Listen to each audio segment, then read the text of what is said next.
Hello Gemini, Sun, Moon, Rising at Venus signs. Kamusta po kayo? Sana po ay nasa mabuti kayong kalagayan. Welcome back po sa Star Tarot. Kung bago kayo rito, welcome na welcome din kayo. And thank you po sa inyong suporta. I truly appreciate it and God bless you all. Tignan po natin ngayon ang mga messages ninyo for October 23.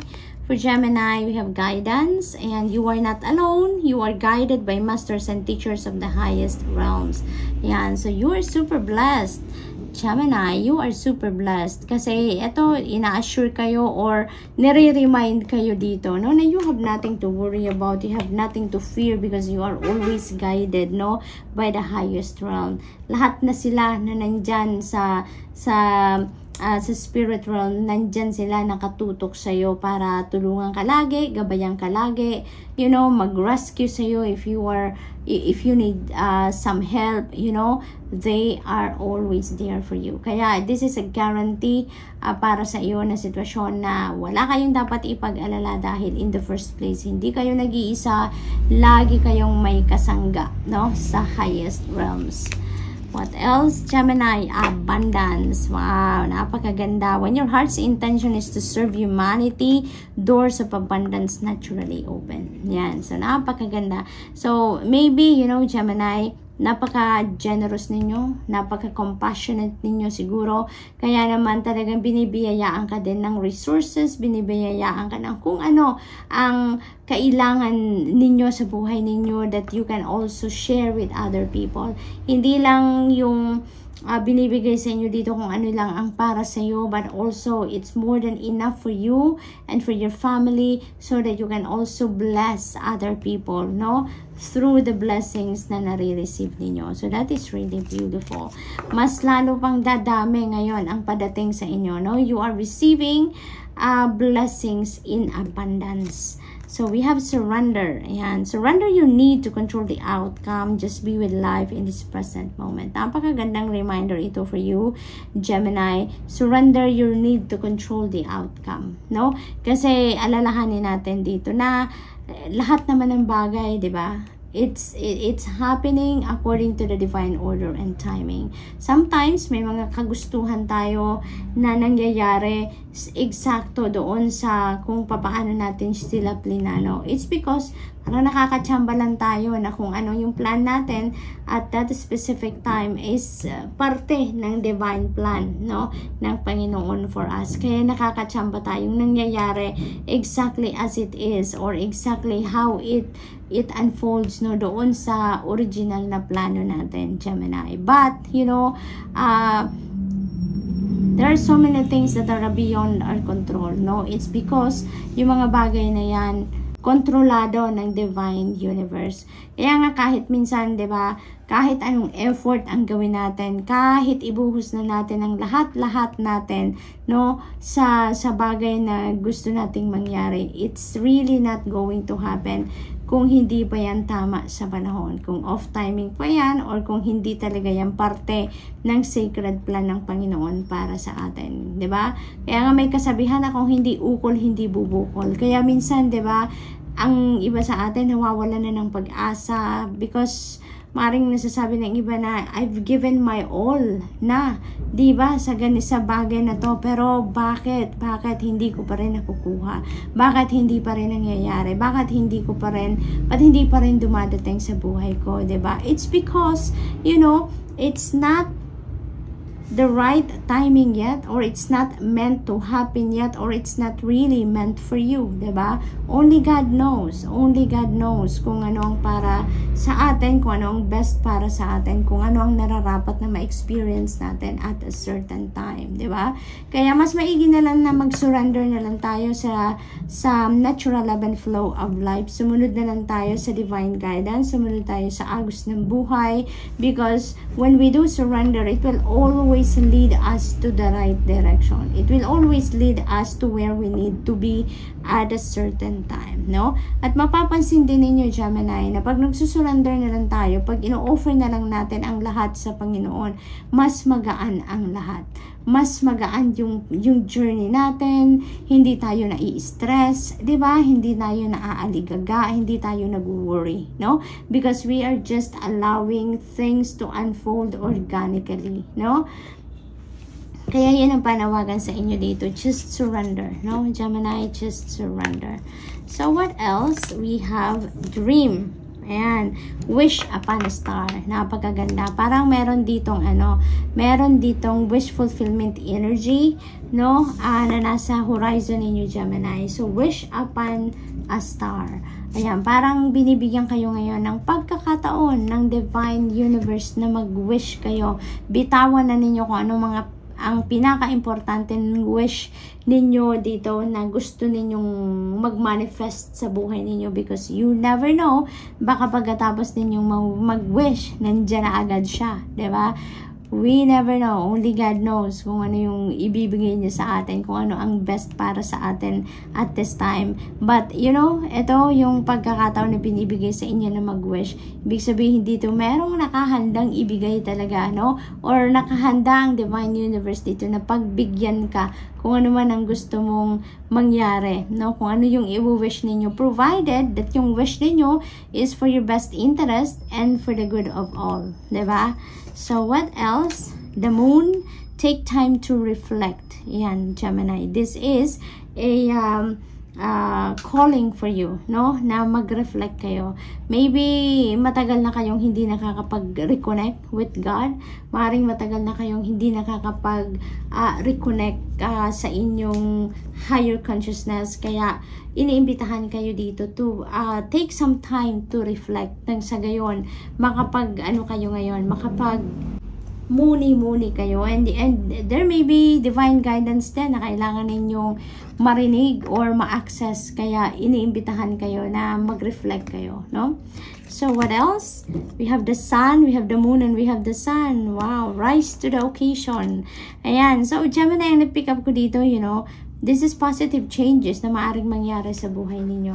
Kung ano man yung mga pinagdadaanan ninyong medyo difficult situation sa buhay ninyo, may mga challenging situation siguro na nararanasan ng iba sa inyo dito, Gemini, now is the time that you are going to rise above your situation. There's going to be mga breakthrough, or mahahanap na ninyo ang solusyon, no? In other words, makukuha nyo na dito yung solusyon sa mga problema, no? Kung meron man kayong pinagdadaan ng problema, no? Kung meron mga challenging situation dito, you are going to get around the challenging situation, and you are going to rise above your tribulations at this time, Gemini. So that's really beautiful. So that's all I have for you for today. I hope nakatulong ang mga mensaheng ito in some way. Thank you for watching. Love and light. Namaste. Hello Libra, Sun, Moon, Rising, and Venus signs. Kamusta po kayo? Sana po nasa mabuti kayong kalagayan. Welcome back po sa Star Tarot, and kung bago kayo dito, welcome din kayo. Thank you sa inyong suporta. I truly appreciate it, and God bless you all. Tignan natin ang mga messages ninyo for October 23. We have advancement. A strong energy is propelling you forward. Follow the steerings of your heart. Ayan. So, parang meron nagpo-push na dito sa inyo, no? Libra. Maaaring mga mga intuitive messages, no? Na talagang laging nandyan. Pero, maaaring hindi rin ninyo napapansin, no? But, ina-advisean kayo ng mensaheng ito na sundin ninyo kung ano yung bulong ng puso ninyo, no? Kung ano yung gabay na napipick up ninyo, because yan ay gabay ng Divine Universe sa inyo, no? That is to propel you towards something, no? Na makakatulong sa inyong sitwasyon, na mas mapaganda ang inyong sitwasyon, or something na magagabay sa inyo para makapag-move forward na kayo, no? What else? We have love, and live your truth and share the love that is in your soul. Ayan. So, maaring, Libra, ang karamihan sa inyo dito, you know, you are full of love sa puso ninyo. Maaring you are overflowing of love. You are seeing things, situations, and people, no, in the eyes of love, no? Maaring yan, nasa DNA talaga ninyo, yung pagiging loving, no? Yung pagiging compassionate, yung pagiging kind, no, Libra. We also have intuition. Trust your intuition. It has been guiding you to the answers that you seek. no? So yun, kaya kaya ito din, no, 'di ba? There is a strong energy propelling you forward, sabi. And it feels like to me that that is the divine universe, no? That is the divine universe sending you intuitive messages talaga, no? Na para sa inyo, mag-push sa inyo kung saan kayo dapat pumunta, kung saan kayo dapat patungo, no? What are you needing to do right now, no? Trust your intuition, no? Trust your intuition dahil maraming gabay ang pinapadala sa inyo ng divine universe, no? And maaring nagdadasal din kayo, talaga nagabayan kayo, palinawin din ang inyong isipan. So, maaaring talaga nagdadasal kayo kaya pinapadalhan kayo ng intuitive messages dito, no? Nudges din at the same time. And doon ninyo makukuha yung sagot din, no? Maaaring naghihingi din kayo ng enlightenment, clarity, talaga, no? Kaya papadalhan kayo ng intuitive messages and nudges through your intuition. Kaya naman, napakahalaga na sundin ninyo, pakinggan ninyo, no? Yun ang sinasabi ng nito, ng message nito. Radiate, ayan.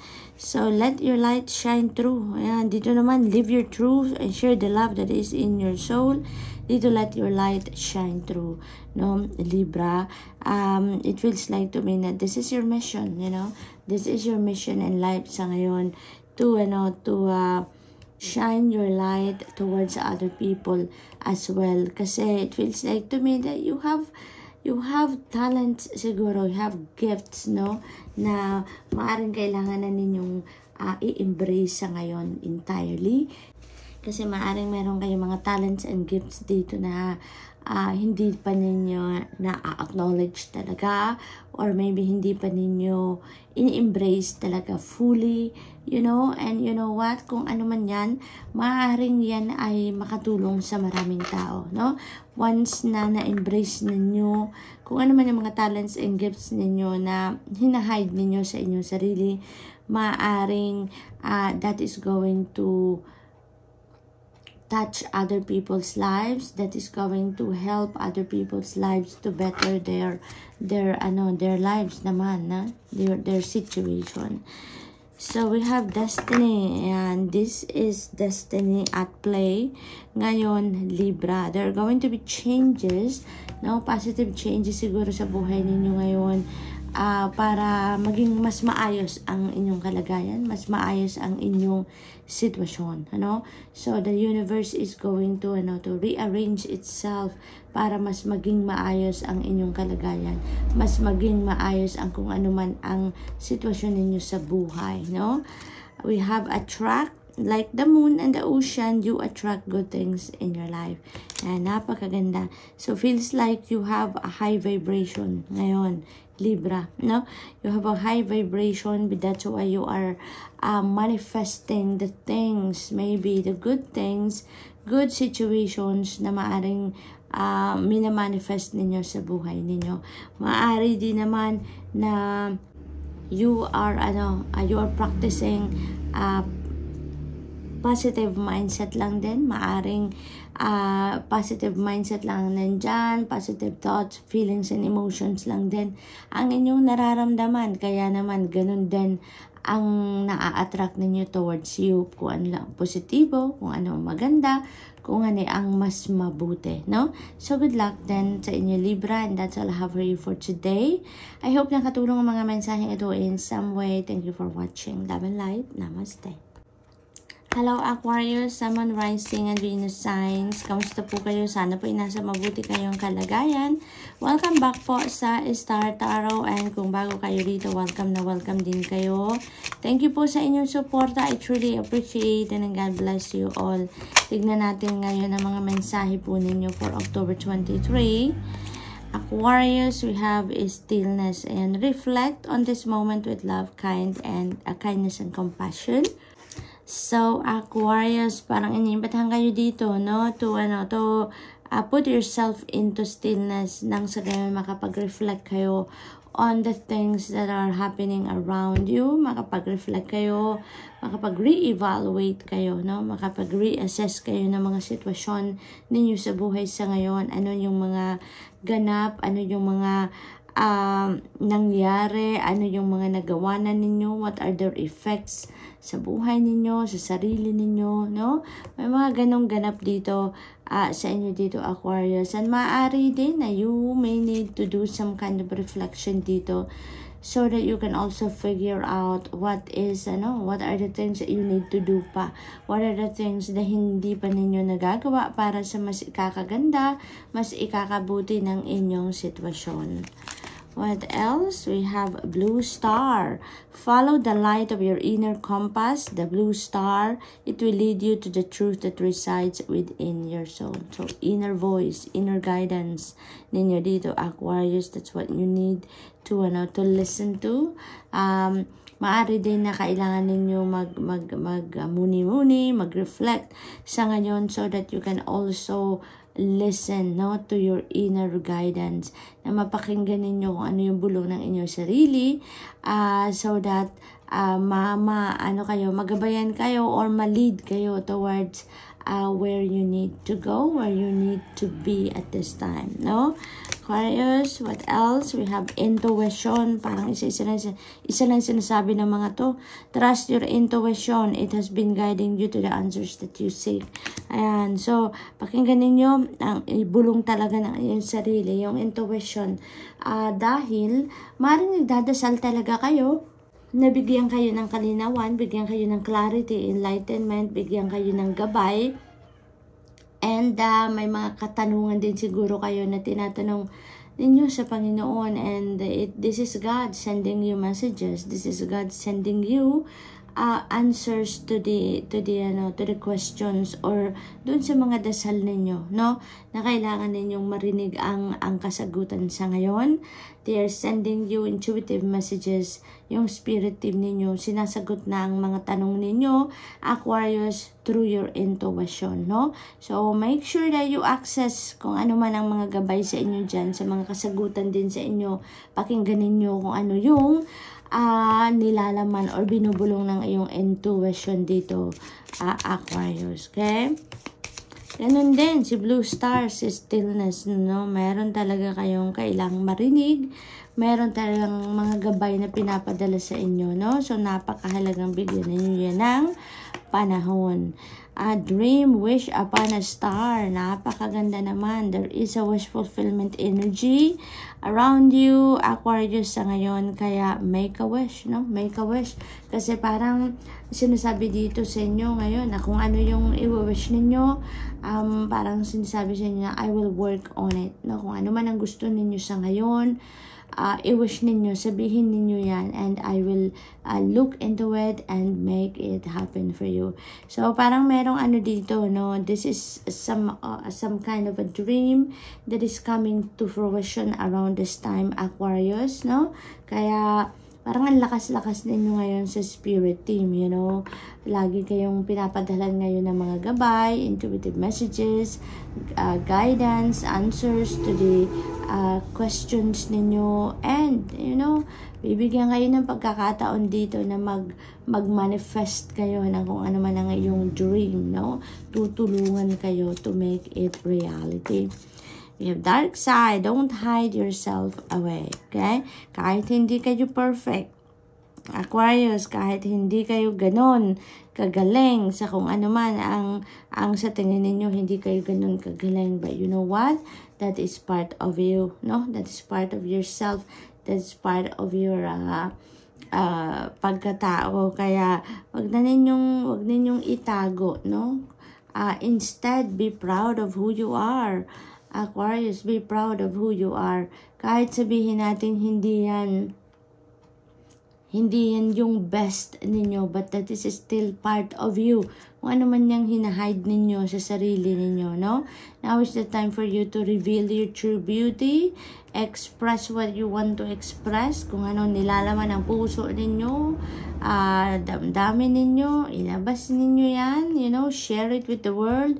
Kung ano man yung mga talents ninyo, skills and gifts ninyo. It feels like to me with this message na this is about time for you to reveal your truth, walk your truth, and live your truth, Aquarius. Nang sa gayon, maging ano na kayo, maging free na kayo, no? free as a bird, na wala na kayong tinatago, wala na kayong kailangan sugarcoat, wala na kayong kailangang i-hide sa sarili ninyo, you know, kung sino kayo, kung ano kayo, show it to the world, because you never know, Aquarius, na sa lalakas loob ninyo na ipakita na yung totoong kayo, kung anong iyong capabilities, you know, you might inspire many people around you, no? We have attract, look at like the moon and the ocean, you attract good things into your life. And so napakaganda nito, parang may magnet kayo ngayon, ano, para sa good things and beautiful things, no, na dumating sa buhay ninyo. Maring high vibration kayo ngayon, no, vibration ninyo is high. That's why also you are manifesting your wish, you are manifesting your dream din ngayon, Aquarius. So most likely mataas yung vibration ninyo ngayon. That's why you are manifesting things sa buhay ninyo, manifesting your wishes, your dreams, and also you are attracting good things and positive things lang din sa buhay ninyo. So maybe then, ano, na ang mindset ninyo ngayon is just positive. You're just looking at things and situations and even people in the eyes of love. Kaya maganda lang ang parating sa inyo. Maganda lang yung na-attract ninyo towards you, because walang mga negativity sa inyong energy field, sa inyong isip, sa inyong puso. So great job, Aquarius. So that's good. That's all I have for you for today. I hope nakatulong mga mensaheng ito in some way. Thank you for watching. Love and light. Namaste.